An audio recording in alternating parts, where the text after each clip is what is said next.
आपका स्वागत है हमारे चैनल ग्लांस एकेडमी पर।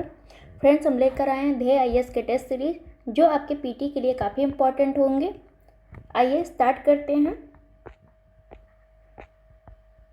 हम पढ़ेंगे हिस्ट्री में हमारा क्वेश्चन है फर्स्ट, पित्रादुरा शैली के संबंध में निम्नलिखित कथनों पर सही कथन चुनें।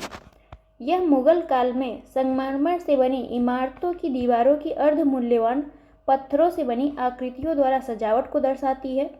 यह शैली जहांगीर के काल में आरंभ होकर शाहजहां के काल में चरमोत्कर्ष पर पहुंच गई। तो इसका आंसर है आपका सी।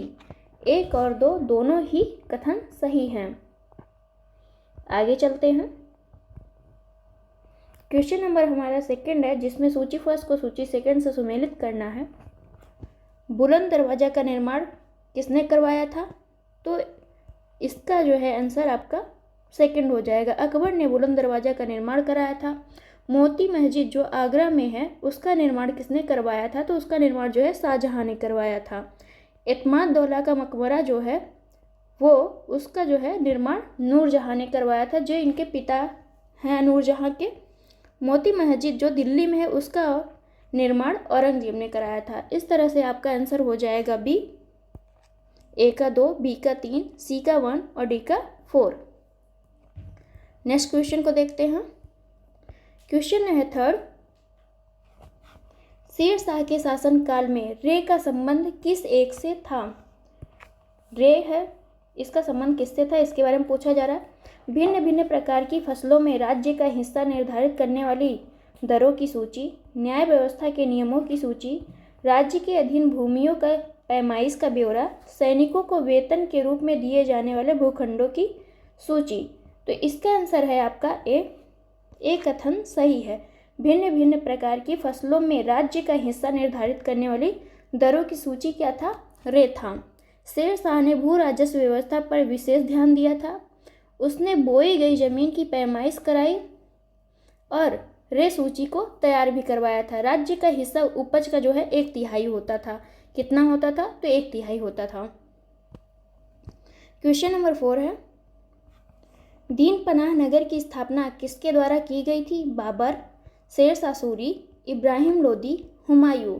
तो इसका आंसर होगा आपका डी। हुमायूं द्वारा जो है दीन पनाह नगर की भी स्थापना करवाई गई थी और दीन पनाह नाम से एक लाइब्रेरी की भी स्थापना करवाई गई थी हुमायूं द्वारा, जिसकी सीढ़ियों से गिरकर हुमायूं मर भी जाता है। अब हुमायूं का मकबरा कहाँ है? आप लोग कमेंट बॉक्स में आंसर दीजिए। क्वेश्चन नंबर 5 है, निम्नलिखित में से कौन एक बाबर से संबंधित नहीं है? शाहरुख नामक चांदी का सिक्का चलाना, तुर्की भाषा में एक काव्य संग्रह दीवान का संकलन कराना, मच्छीवाड़ा का युद्ध लड़ना, कलंदर की उपाधि धारण करना। तो इसका आंसर हो जाएगा आपका सी। बाबर से संबंधित कौन नहीं है? तो सी ऑप्शन, जो मच्छीवाड़ा का युद्ध लड़ना, ये बाबर ने नहीं लड़ा था। मच्छीवाड़ा का युद्ध 15 मई 1555 को हुमायूं व अफगानों के बीच हुआ था, जिसमें हुमायूं विजयी रहा था। आगे चलते हैं। क्वेश्चन नंबर है हमारा 6, कथन और कारण दिए हुए हैं। अकबर ने दीन ए इलाही की स्थापना 1582 में की थी। इसका उद्देश्य एक नए धर्म का प्रवर्तन करना था। तो इसका आंसर हो जाएगा सी। ए सही है परंतु आर गलत है। इलाही ए दीन ए इलाही की स्थापना या तौहीद ए इलाही की स्थापना अकबर ने 1582 में की थी, जिसका उद्देश्य एक नए धर्म का प्रवर्तन न होकर धर्म में सामंजस्य बनाना था। इसका प्रधान कौन था या प्रधान पुरोहित कौन था? तो अबुल फजल था। क्वेश्चन नंबर 7 को देख लेते हैं। मुसम्मन बुर्ज नामक भवन किस एक के द्वारा बनवाया गया था? अकबर, औरंगजेब, हुमायूं, शाहजहां। तो इसका आंसर हो जाएगा आपका डी।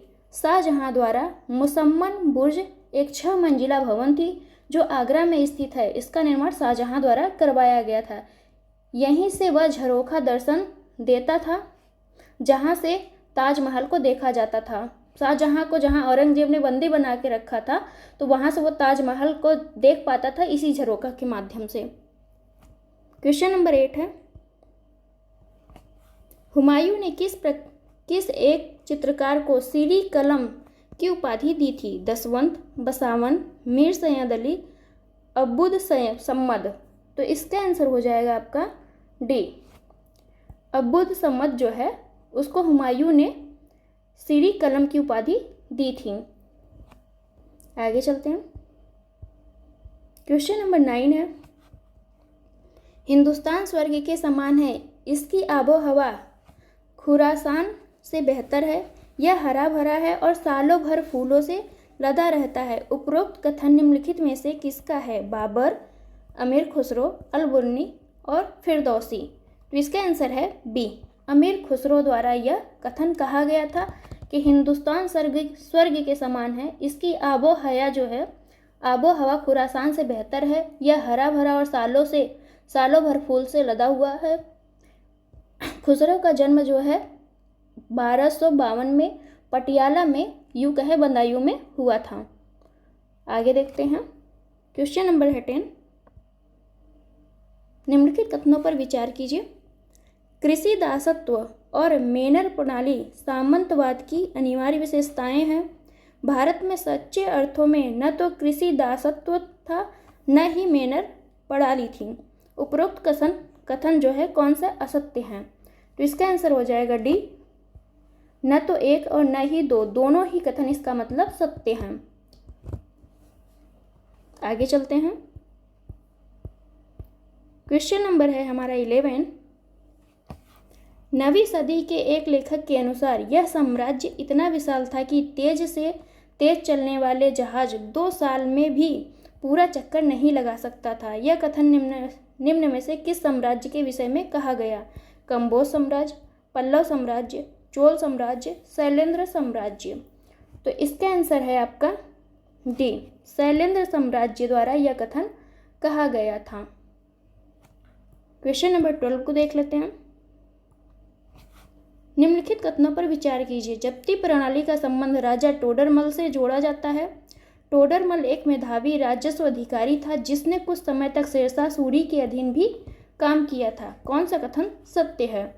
तो इसका आंसर है आपका सी, दोनों ही कथन सत्य हैं। टोडरमल के संबंध में प्रश्न में दिए गए सभी कथन जो है सत्य हैं। जब्ती प्रणाली का संबंध जो है टोडरमल से है और इसी के सुधरे हुए रूप को दहसाला प्रणाली भी कहा जाता है। कभी कभी इसे टोडरमली व्यवस्था भी कहा जाता है। आगे चलते हैं। क्वेश्चन नंबर 13 है, बहमनी राज्य की स्थापना कब वर्ष था? 1336, 1347, 1337 और 1346। इसका आंसर है बी, 1347 में जो है इसकी स्थापना की गई थी बहमनी राज्य की। इसका संस्थापक जो था एक अफगान था। कौन था? अफगान था। यह अफगान का नाम क्या था? अलाउद्दीन हसन नाम था। इसका उत्थान गंगू नामक ब्राह्मण की सेवा में रहते हुए हुआ, इसलिए इसे हसन गंगू भी कहा जाता है। यह साम्राज्य विजयनगर साम्राज्य के उत्तर में था। अब विजयनगर साम्राज्य की स्थापना कब हुई थी? तो 1336 में विजयनगर साम्राज्य की स्थापना हुई, जिसमें किसने की थी इसकी स्थापना? तो हरिहर और बुक्का ने विजयनगर साम्राज्य की स्थापना की थी और बहमनी राज्य की स्थापना हसन गंगू ने की थी। क्वेश्चन नंबर 14 को देखते हैं। सिकंदर लोदी के विषय में निम्नलिखित में से कौन सा कथन असत्य है? आगरा की स्थापना की तथा गज सिकंदरी पैमाना शुरू किया। वह एक कट्टर धर्मांध शासक था। उसने स्त्रियों को पीरों की मज़ारों पर जाने से रोक लगा दी जाने पर सभी कथन सत्य हैं। तो इसका आंसर है आपका डी, सभी कथन सत्य हैं। सिकंदर और लोदी का जो कार्यकाल था वह 1489 से लेके 1517 तक था। यह लोदी वंश का शासक था और यह गुजरात के महमूद बेगड़ा तथा राणा सांगा के समकालीन भी था। महमूद बेगड़ा और राणा सांगा के समकालीन था। नेक्स्ट क्वेश्चन देख लेते हैं। क्वेश्चन नंबर है 15, कथन और कारण दिया हुआ है। अमीरों के गैर तुर्क गुटों ने खिलजी विद्रोह का स्वागत किया। खिलजियों के उदय के साथ उच्च पदों पर तुर्कों का एकाधिकार हो गया। तो इसका आंसर है आपका सी, एक कथन सही है लेकिन आर जो है गलत है। सल्तनत काल में खिलजी अमीरों के एक गुट ने 1290 में, कब 1290 ईस्वी में बलबन के अयोग्य उत्तराधिकारी को पदच्युत करके अपने नेता जलालुद्दीन खिलजी को गद्दी पर बिठाया। किसको बैठाया? तो जलालुद्दीन खिलजी को, जो अलाउद्दीन का चाचा था, एक तरह से ससुर भी था, उसको बैठाया। आगे चलते हैं, क्वेश्चन नंबर 16 को देख लेते हैं।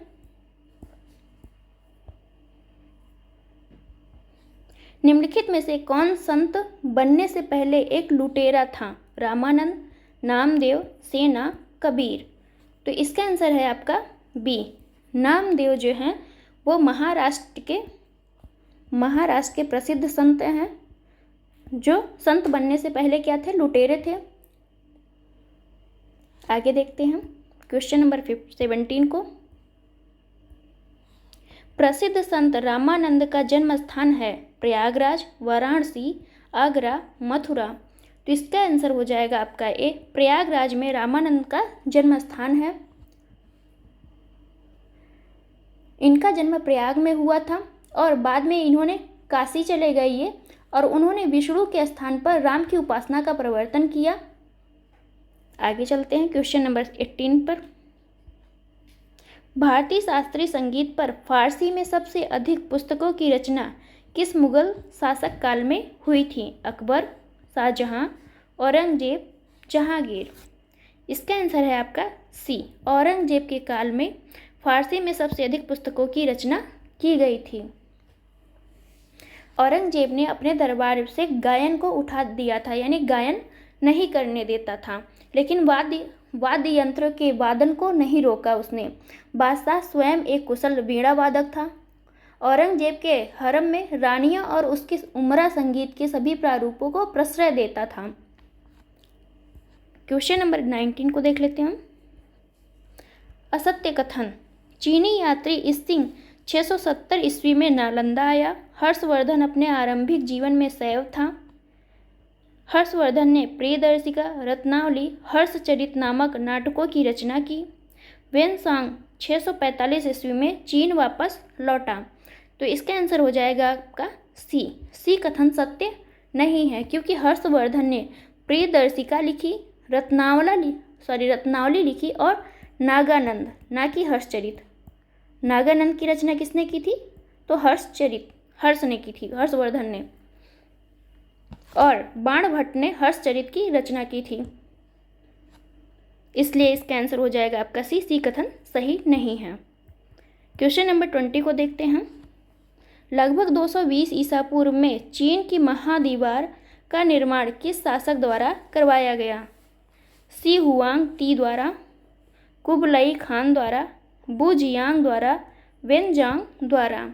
तो इसका आंसर है आपका ए, सी हुआंग ती द्वारा जो है चीन की महादीवार का निर्माण कराया गया था। चीन के राजा सी हुआंग ती ने सीथियन शकों के हमलों से अपने साम्राज्य को सुरक्षा देने के लिए 220 ईसा पूर्व में, कब 220 ईसा पूर्व में चीनी महादीवार का निर्माण करवाया था। आगे चलते हैं, क्वेश्चन नंबर 21 को देख लेते हैं, जिसमें कथन और कारण दिया हुआ है। ऋग्वेद में लिंग पूजक अनार्य जातियों की चर्चा की गई है। लिंग पूजा हड़प्पा काल से शुरू हुई और आगे चलकर हिंदू समाज में पूजा की विशिष्ट विधि माने जाने लगी। तो इसका आंसर है ए और आर दोनों ही कथन सही है और दोनों एक दूसरे की व्याख्या भी करते हैं। लिंग पूजा जो है हड़प्पा काल से शुरू होकर आज भी यह प्रचलित है हिंदू समाज में। आगे देख लेते हैं क्वेश्चन नंबर 22।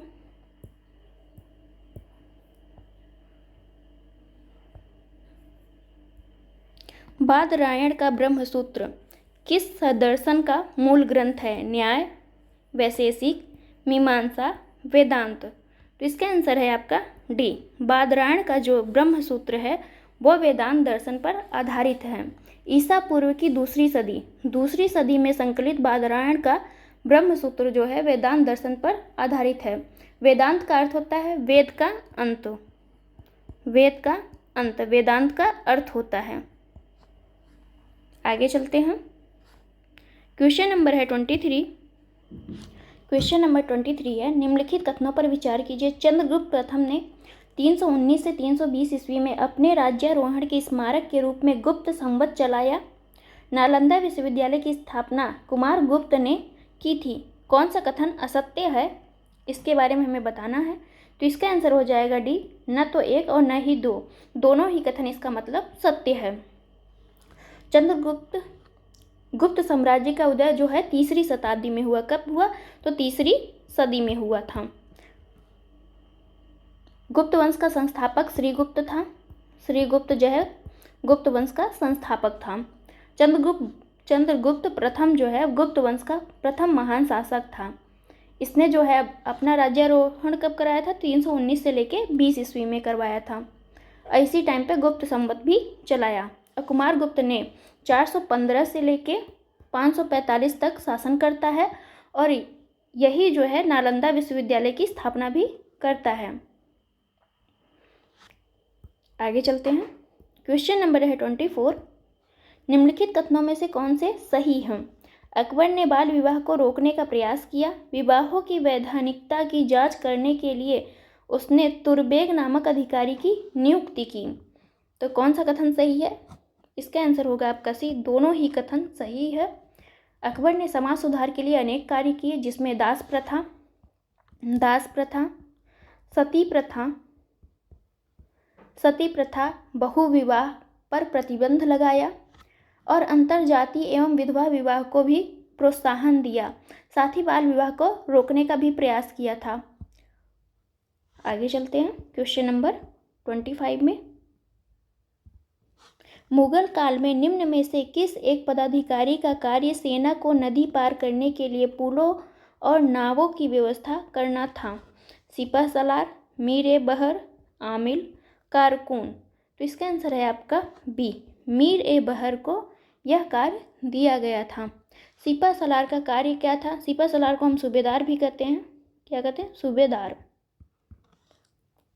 यह प्रांत की व्यवस्था देखना और भूमि कर संग्रह में सहायता करना किसका काम था? तो सिपह सलार का काम था। मीर ए बहर जो है सेना को नदी पार कराने के लिए पुलों और नावों की व्यवस्था करता था। आमिल जो है यह परगने का वित्त अधिकारी होता था। कौन होता था? तो यह वित्त अधिकारी होता था। और कारकुन जो है, कारकुन का प्रमुख कार्य क्या था? हिसाब किताब को लिखना था। तो क्वेश्चन नंबर 26 को देख लेते हैं। विजयनगर साम्राज्य में वेश्यवग किसे कहा जाता था? मनुष्यों के क्रय विक्रय को, भू राजस्व वसूली प्रणाली को, सती प्रथा को, विधवा विवाह को। इसका आंसर है ए, मनुष्य के क्रय विक्रय को हम क्या कहते थे? वेश्यवग कहते थे। वेश्यवग।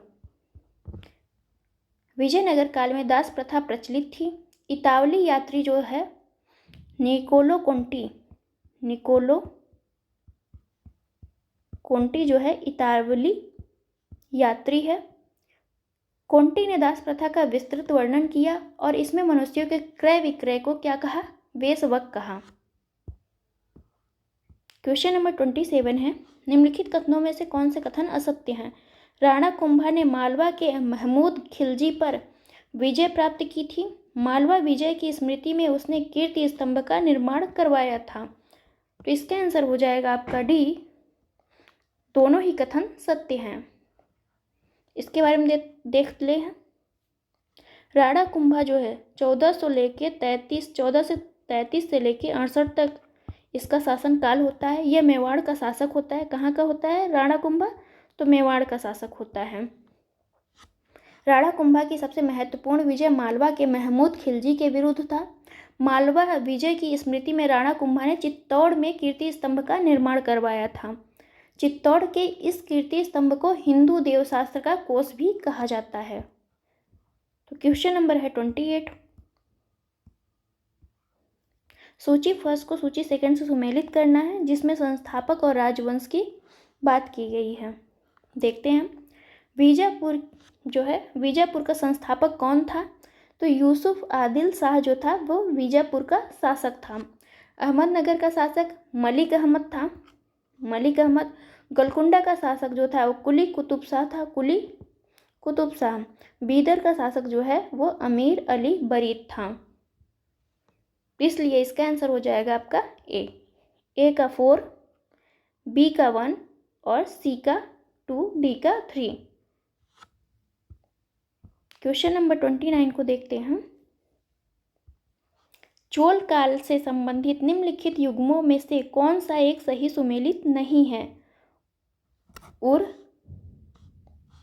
गांव की एक आम सभा थी। गंगई कोंड चोल राजराज प्रथम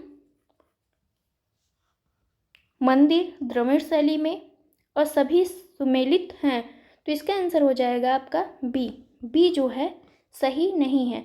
चोल साम्राज्य की स्थापना जो है 850 कब की गई? तो 850 ईस्वी में की गई थी। जो पल्लवों के सामंत थे, किसके सामंत थे? तो पल्लवों के सामंत थे ये।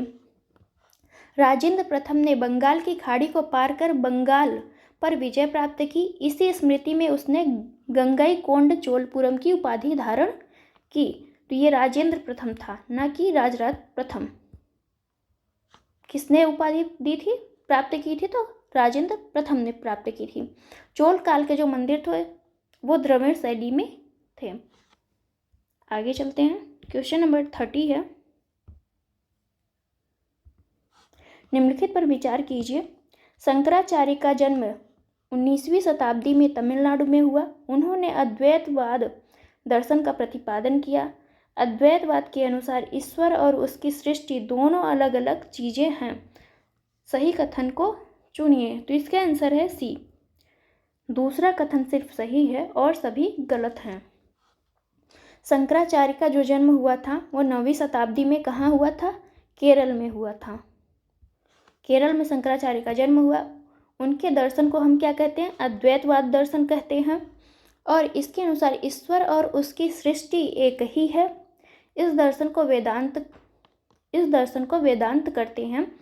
शंकराचार्य ने वेदों को सच्चे ज्ञान के रूप में भी प्रतिष्ठित किया है। क्वेश्चन नंबर है 31। वहिंद का युद्ध महमूद गजनवी और जयपाल के बीच, मोहम्मद गौरी और पृथ्वीराज के बीच, महमूद गजनवी और आनंद पाल के बीच, बाबर और राणा सांगा के बीच। तो इसका आंसर हो जाएगा आपका सी। महमूद गजनवी और आनंद पाल के बीच जो है वहिंद का युद्ध, यह पेशावर के निकट हुआ था और 1008 से 1009 में हुआ था, जिसमें महमूद गजनवी विजयी रहा। क्वेश्चन नंबर है 32। निम्नलिखित में से सही सुमेलित है। विदेशी यात्री, विजयनगर शासक। देखते हैं। निकोलो कंटी जो है देवराय प्रथम के शासनकाल में आया था। अब्दुल रज्जाक देवराय द्वितीय के शासनकाल में। नूनित जो है अच्युत राय के शासनकाल में आता है। अच्युत देवराय के शासनकाल में आता है।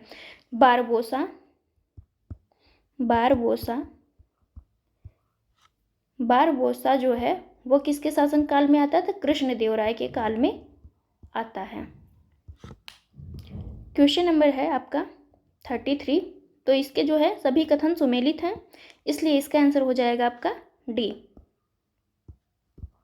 क्वेश्चन नंबर 33 है।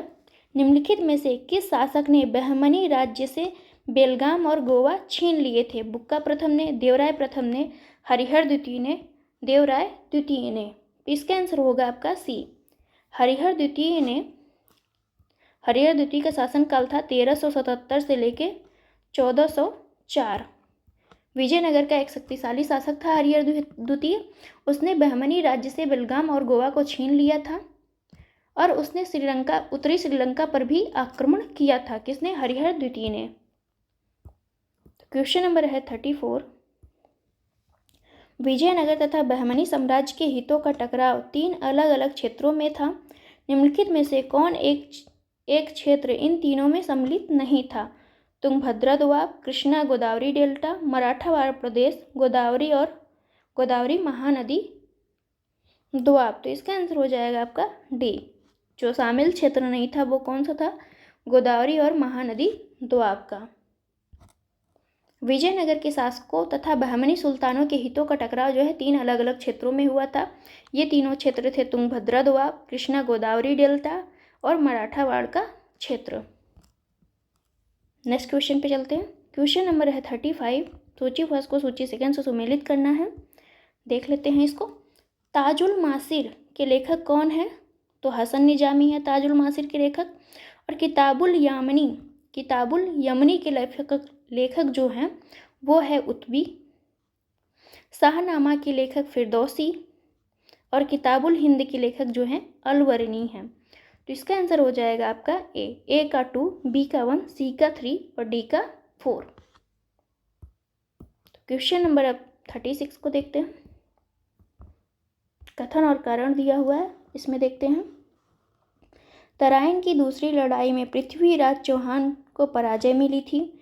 इस लड़ाई में कन्नौज के शासक जयचंद ने पृथ्वीराज का साथ दिया था। तो इसका आंसर हो जाएगा आपका सी।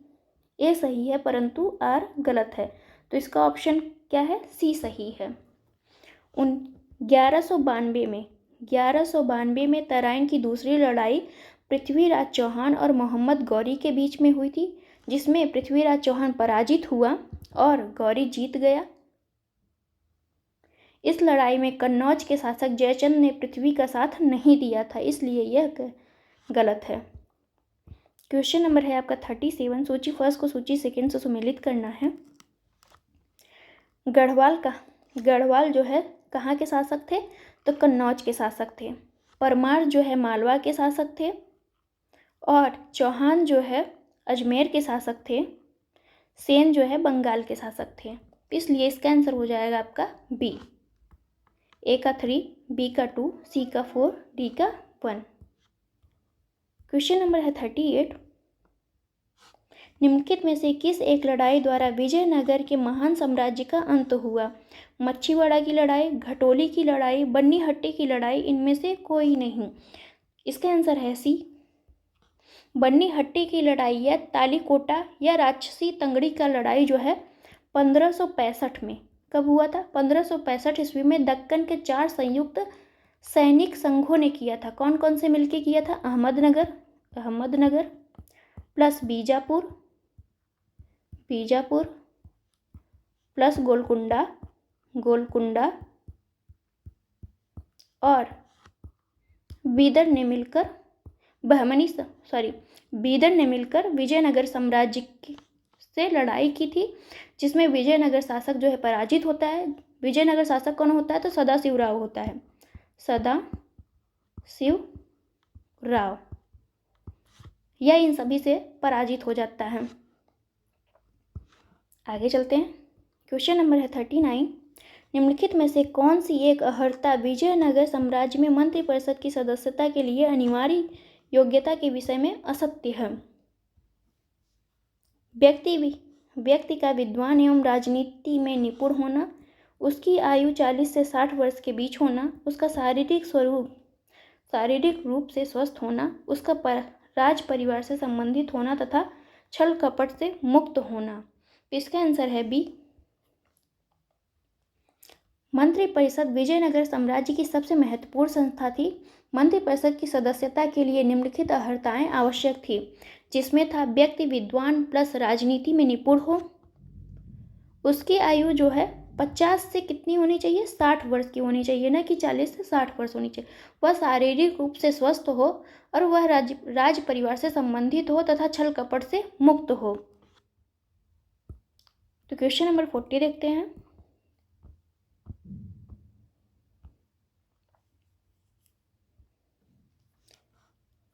निम्नलिखित पर विचार कीजिए। मामलुक वंश, लोधी वंश, तुगलक वंश, खिलजी वंश, सैयद वंश दिल्ली सल्तनत के उपरोक्त वंशों को सत्ता में बिताए गए वर्षों के आधार पर अवरोही क्रम में व्यवस्थित कीजिए। तो हम देखते हैं। सबसे पहले हमारा आंसर क्या है? सी है। 3 तुगलक वंश, फिर आएगा हमारा ममलूक वंश, सेकंड पे आएगा लोधी वंश और फिर आएगा सैयद वंश, उसके बाद आएगा 4 खिलजी वंश। तो सबसे कम किसका शासनकाल रहा है? तो खिलजी वंश का रहा है। देखते हैं। तुगलक वंश का जो शासनकाल था 1320 से लेके 1444 तक था। 1414 तक 1320 से लेके 1414 तक तुगलक वंश का शासनकाल था। ममलूक वंश का शासनकाल जो था वो 1206 से लेके 1290 था। और सैयद वंश का शासनकाल 1414 से लेके 1450 तक था। खिलजी वंश का शासनकाल 1290 से 1320 और लोधी वंश का शासनकाल 1450 से लेके 1552 तक था। तो सबसे ज़्यादा शासन किसने किया था? 94 वर्ष जो है 94 वर्ष जो है तुगलक वंश ने शासनकाल किया, तुगलक वंश ने शासनकाल किया था। और फिर 84 वर्ष तक मामलुक वंश ने शासन किया और लोधी वंश ने 76 वर्ष तक शासनकाल किया और सैयद वंश ने 36 वर्ष शासन किया। सबसे कम जो है खिलजी वंश जो है 30 वर्ष शासन करता है, इसलिए आपका आंसर हो जाएगा सी। आगे चलते हैं। क्वेश्चन नंबर है 41।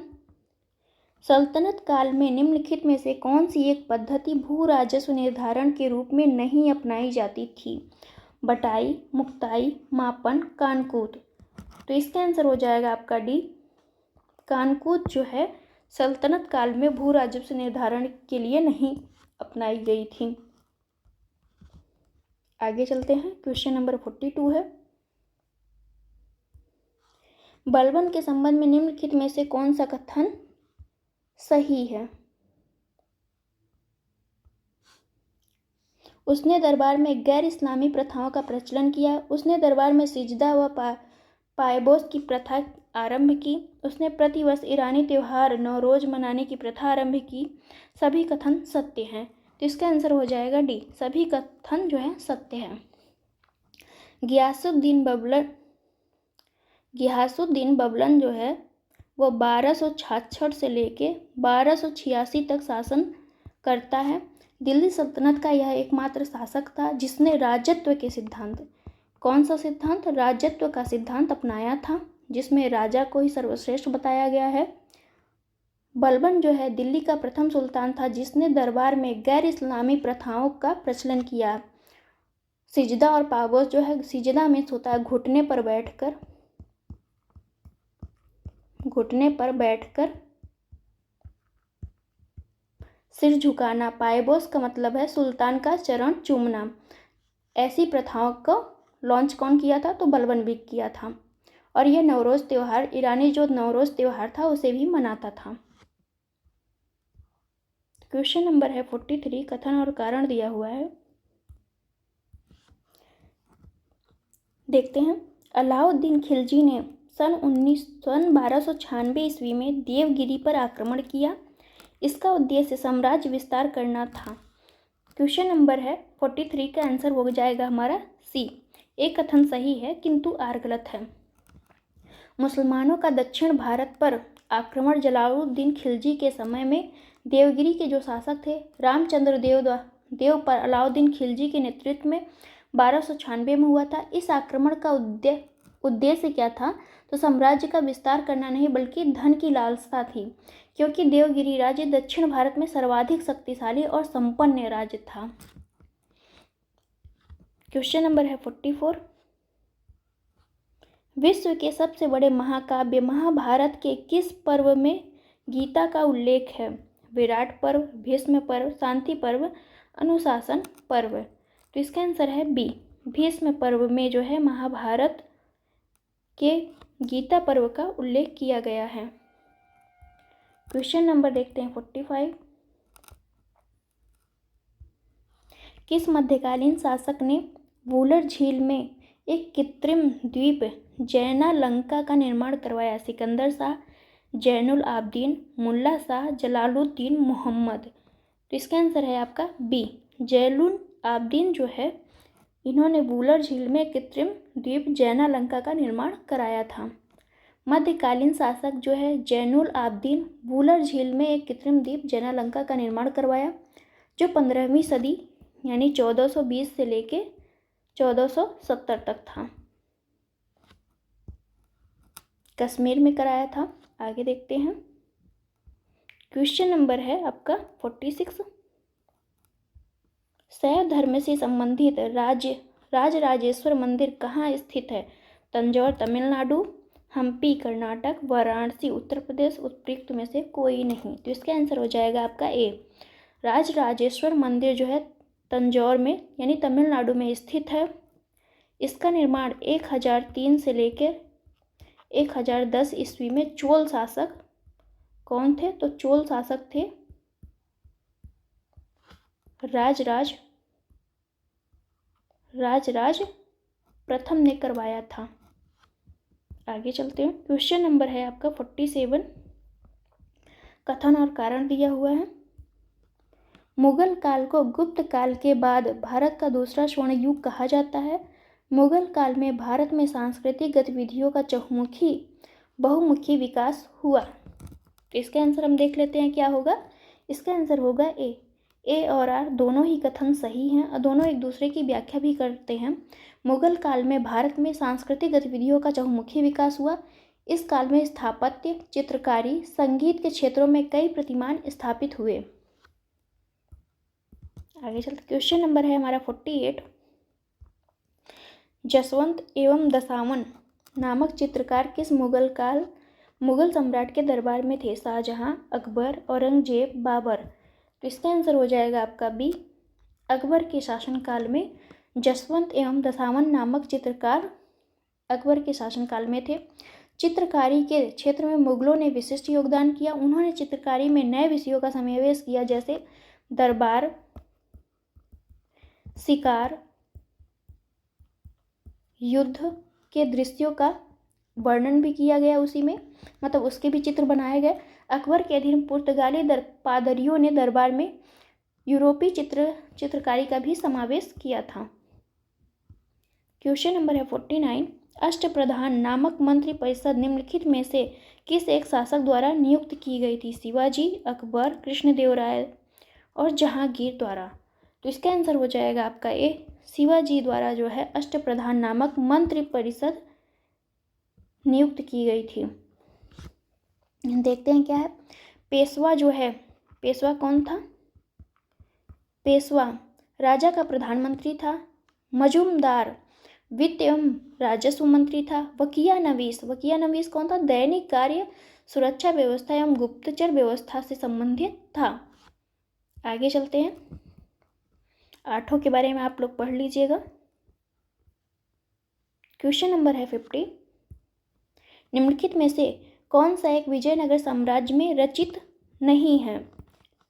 जाम्बवती कल्याणम, मनुचरितम, आमुक्तमाल्यद, प्रबोध चंद्रोदय। तो इसका आंसर है आपका डी। प्रबोध चंद्रोदय की रचना जो है कृष्ण मिश्र ने की थी। किसने की थी? कृष्ण मिश्र ने जो है प्रबोध चंद्रोदय की रचना की।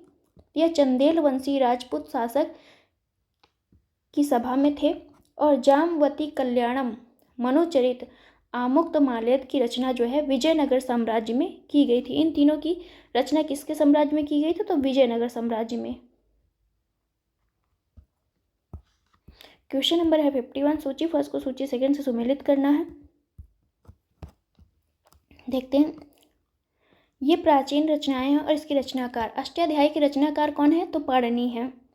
महाभाष्य के रचनाकार पतंजलि हैं। और प्रबंध चिंतामणि के रचनाकार जो है मेरुतुंग हैं। परिशिष्ट पर्व के रचनाकार हेमचंद्र हैं। अष्टाध्यायी जो है व्याकरण ग्रंथ है और महाभाष्य जो है आपका अष्टाध्यायी पर लिखी गई एक टीका है।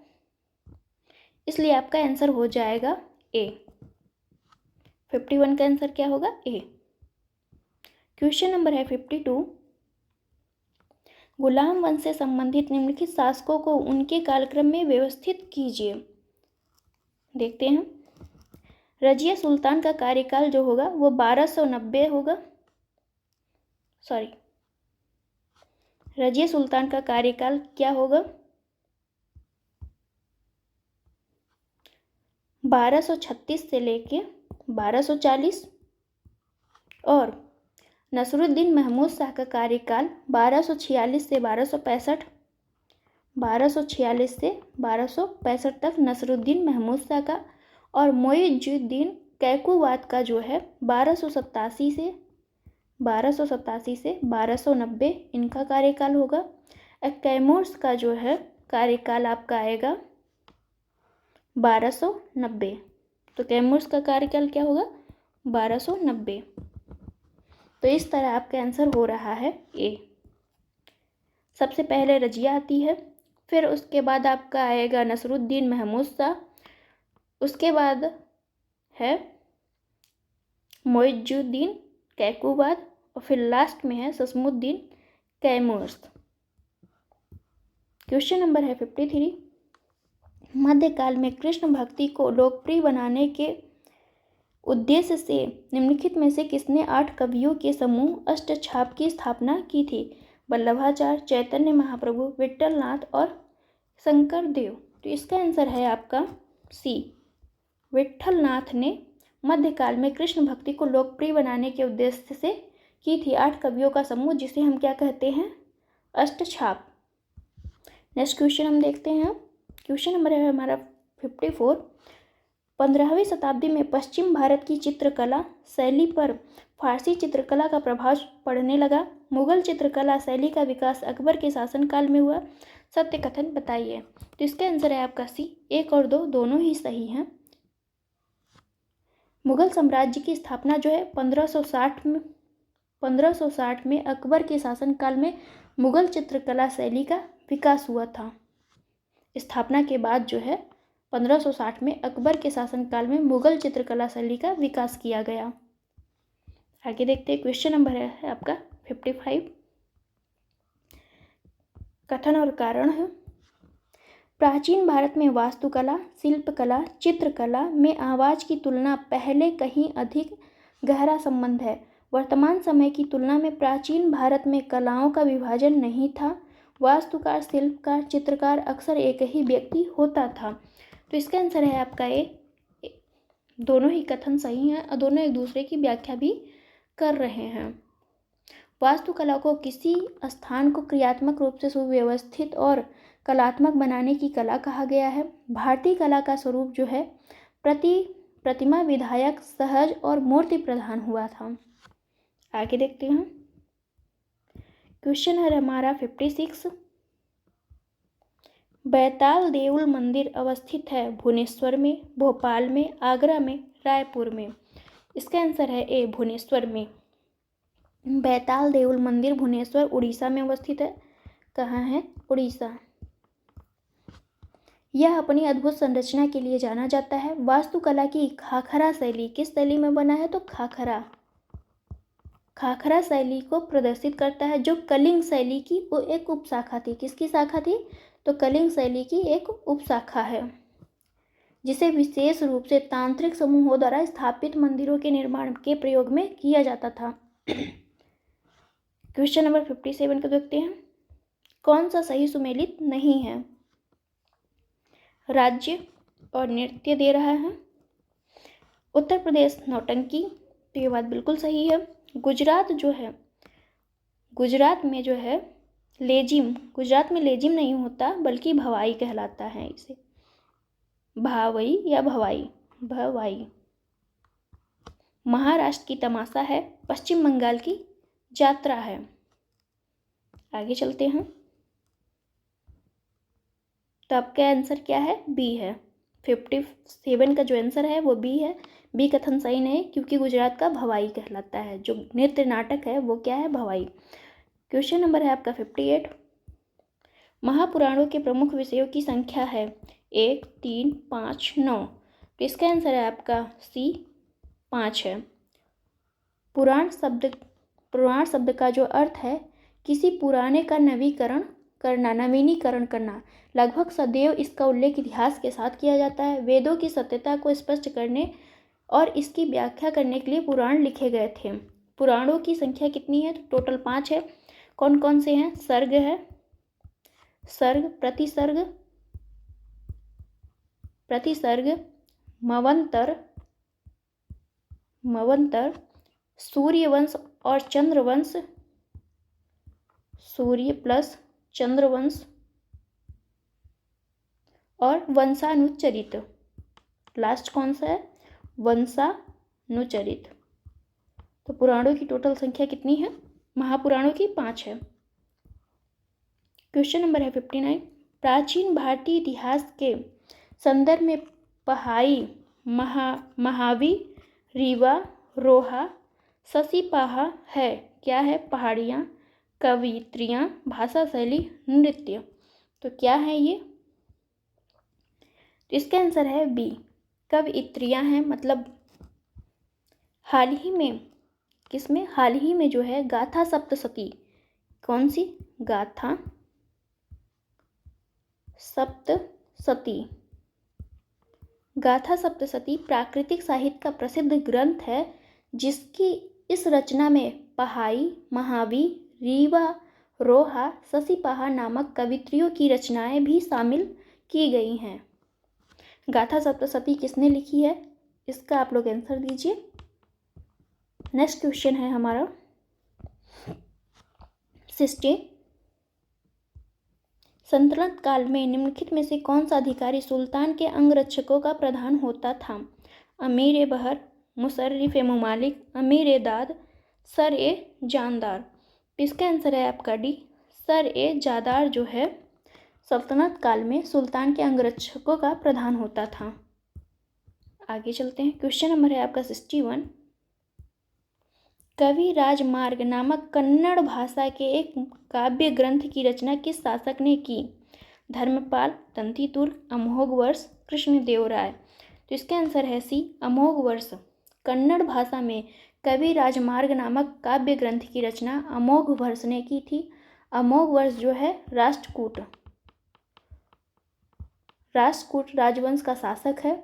यह धर्म और साहित्य में विशेष रुचि रखता है। इसने मान्य खेत नामक एक नया नगर भी बसाया था। कौन सा नया नगर बसाया था? तो मान्य खेत। आगे देखते हैं। 62 नंबर है। निम्नलिखित में से कौन सा एक भारत में प्रागैतिहासिक काल के स्रोत सामग्री के रूप में उपयोगी नहीं है? मृदभांड, हाथ की कुल्हाड़ियाँ, अस्थिपंजर, जीवाश्म। तो इसका आंसर है ए, मृदभांड। प्रागैतिहासिक काल से तात्पर्य उस काल से है जिसमें पुरातात्विक स्रोतों से ही ज्ञान जो है प्राप्त किया जा सकता है। भारत में प्रागैतिहासिक काल के लिए स्रोत सामग्री के रूप में हम किसको देखते हैं? पत्थरों के हथियार, हाथ की कुल्हाड़ी, मिट्टी के खिलौने, अस्थिपंजर एवं जीवाश्म उपयोगी होते हैं। क्वेश्चन नंबर है आपका 63। अकबर द्वारा समर्थन प्राप्त वहदत अल वजूद की अवधारणा का तात्पर्य क्या था? परम तत्व की एकता, विधवा विवाह को प्रोत्साहन, काफिरों के विरुद्ध युद्ध, इस्लामिक शुद्धता। तो इसका आंसर है ए, परम तत्व की एकता। इस्लाम में वहदत उल वजूद के सिद्धांत की प्रमुख मान्यता क्या थी?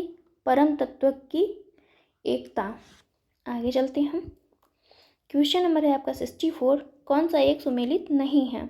रियासत है और शासक दिए हुए हैं। देखते हैं। वाकाटक शासक जो थे, वाकाटक जो है किसके शासनकाल में आता था? तो प्रवरसेन प्रथम। राष्ट्रकूट जो है वो दंतिदुर्ग से संबंधित है। दंतिदुर्ग राष्ट्रकूट के रियासत थे। और पल्लव राजा जो हैं सिंह विष्णु उसके थे। चालुक्य के जो हैं, तो इसका आंसर हो जाएगा आपका डी, चालुक्य के। तो ये वाला आंसर गलत है। राजराज प्रथम जो है 1985 से 1014 चोल वंश का महान शासक था। तंजौर के बृहदेश्वर मंदिर का श्रेय जो है वो राजराज प्रथम ने करवाया था। तो आगे चलते हैं। क्वेश्चन नंबर है 65। प्राचीन संगम युग के संबंध में कौन सा एक कथन असत्य है? वर्ण व्यवस्था प्रचलित नहीं थी, सती प्रथा प्रचलन नहीं था, वस्त्र उद्योग सर्वाधिक प्रचलित था, वैदेशिक व्यापार भारतीय पक्ष में था। तो इसका आंसर हो जाएगा आपका डी जो है असत्य कथन है। प्राचीन संगम युग में सती प्रथा जो है प्रचलित थी।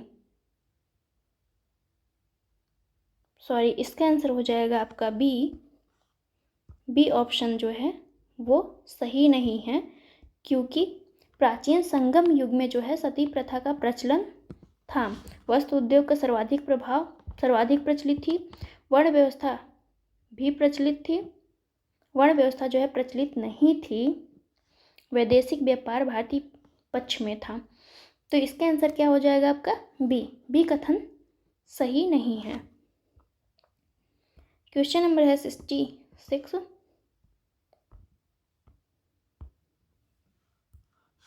निम्नलिखित संगम युगीन साम्राज्यों में किस एक साम्राज्य के शासकों ने नौसैनिक पराक्रम का एक उदाहरण मालदीव की विजय थी? चोल, चेर, पांड्य, इनमें से कोई नहीं। तो इसका आंसर हो जाएगा ए चोल।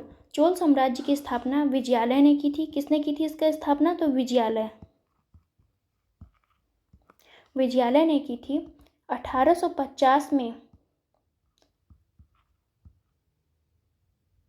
1850 में, सॉरी ये गलत है, चोल साम्राज्य की स्थापना किसने की थी? तो विजयालय ने की थी। उसने तंजौर पर कब्जा भी कर लिया था। सबसे प्रतापी चोल शासक जो था राजराज प्रथम था और उसका पुत्र राजेंद्र प्रथम था। राजराज ने त्रिवेंद्रम के चेरों की नौसेना को ध्वस्त कर दिया और सैनिक कार्यवाहियों का मुख्य उद्देश्य जो था दक्षिण पूर्व एशियाई देशों के साथ होने वाले व्यापार पर नियंत्रण स्थापित करना था। आगे चलते हैं। Question number 67। चोल शासनकाल में दक्षिण भारत का मंदिर स्थापत्य चरमोत्कर्ष पर था। इस काल में स्थापत्य की द्रविड़ शैली लोकप्रिय हुई। तो इसका आंसर है आपका ए। दोनों ही कथन सही हैं और दोनों ही कथन एक दूसरे की व्याख्या भी करते हैं। चोल काल में दक्षिण भारत का मंदिर स्थापत्य जो था चरमोत्कर्ष पर था। इस काल में स्थापत्य की द्रविड़ शैली लोकप्रिय हुई। द्रविड़ शैली की मुख्य विशेषता क्या थी? गर्भगृह के ऊपर जो है कई मंजिलों का निर्माण होना। 68 नंबर क्वेश्चन है, कौन सा एक सुमेलित नहीं है? आदिनाथ जो है, आदिनाथ का प्रतीक जो है वृषभ है, मल्लीनाथ का जल कलश है, पार्श्वनाथ का सर्प है, शंभोनाथ का जो है प्रतीक अश्व है, ना कि हाथी। क्या है? अश्व है। तो इसलिए इसका आंसर हो जाएगा डी कथन सही नहीं है। महावीर का क्या है आप लोग बताइएगा। निम्नलिखित पर विचार कीजिए। सभा, समिति, विदथ, गण, उपरोक्त में से कौन से ऋग्वेद में वर्णित कबीलाई परिषद हैं? 1 और 2, 2 और 3, 1 और 3, उपरोक्त सभी। तो इसका आंसर हो जाएगा डी, सभी का जो है ऋग्वेद में वर्णन किया गया है। क्वेश्चन नंबर है 70। निम्नलिखित में से कौन सा एक जैन धर्म से संबंधित नहीं है? संवर, निर्जरा, निर्वाण, बंधन। तो इसका आंसर हो जाएगा सी जो है ये किससे संबंधित है? तो बौद्ध धर्म से संबंधित है। बौद्ध। संवर, निर्जरा, बंधन जो है ये आपका महावीर या जैन धर्म से संबंधित है। आश्रव जो है कर्म का जीवन की ओर प्रवाह का आश्रव कहलाता है और संवर जो है जब कर्म का प्रवाह जीव की ओर रुक जाता है तो उसे हम संवर कहते हैं। निर्जरा जो है पहले से विद्यमान कर्मों का क्षय हो जाना। निर्वाण का संबंध जो है बौद्ध धर्म के अनुसार मनुष्य के जीवन का प्रथम लक्ष्य क्या होता है? निर्वाण की प्राप्ति या तृष्णा का क्षय हो जाना। महावीर स्वामी जो है जैनियों का 24वें तीर्थंकर थे। जैन इन्हीं को वास्तविक संस्थापक भी माना जाता है। आगे चलते क्वेश्चन नंबर हमारा है 71। बौद्ध साहित्य में मिलिंद पन्हों निम्नलिखित में से किन दो प्रमुख चरित्रों के मध्य प्रश्नोत्तरी है? मिनेंडर और नागसेन, नागसेन और यूथिमिड्स, कनिष्क एवं मिनेंडर, नागसेन एवं एंटियालिकिड्स। तो इसका आंसर हो जाएगा आपका ए, मिनेंडर और नागसेन के बीच प्रसिद्ध बौद्ध दार्शनिक जो थे नागसेन ने मिलिंद पन्हों की रचना की थी।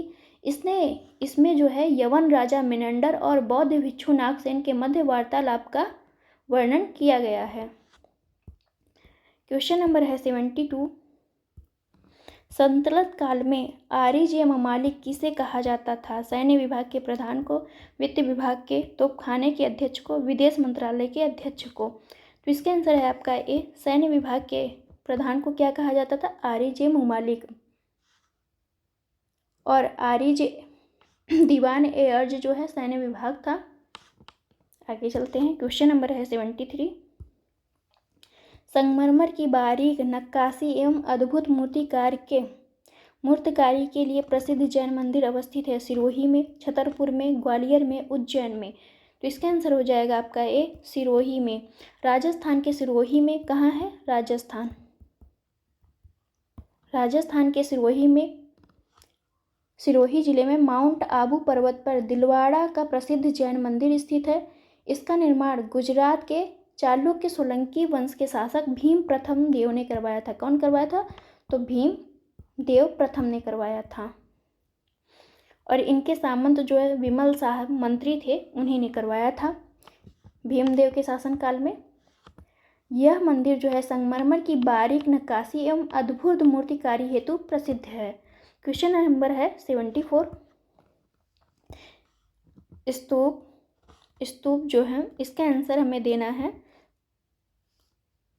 कौन सा युग्म सही सुमेलित है? तो स्तूप जो है सांची में, चित्रकारी बाग,